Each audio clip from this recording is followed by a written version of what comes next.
കൊച്ചിൻ കോളേജിൻ്റെ പൂർവ്വ വിദ്യാർത്ഥി സംഗമത്തിൽ സബ് ഇൻസ്പെക്ടർ സുധീറിൻ്റെ കൂടെ ഏഴിലം പാലകുത്തു എന്നുള്ളൊരു ഗാനം പാടുകയാണ്.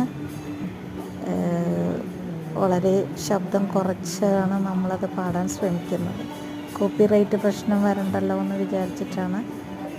കേൾക്കുക, കമൻറ്റ് ചെയ്യുക, നന്നായിട്ടുണ്ടെങ്കിൽ കമൻറ്റ് ചെയ്യണം, ഷെയർ ചെയ്യണം.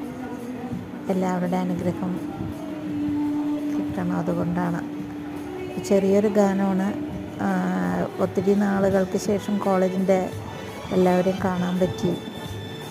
എല്ലാവരുടെയും കൂടെ നമുക്ക് ഒരു സന്തോഷകരമായിട്ടുള്ളൊരു മൊമെൻ്റായിരുന്നു. അത് നിങ്ങളുമായിട്ട് പങ്കിടുന്നു, നിങ്ങളെയും കൂടെ ഒന്ന് കാണിക്കാമെന്ന് വിചാരിച്ചിട്ടാണ് ഞാനിത് പോസ്റ്റ് ചെയ്യുന്നത് കേട്ടോ.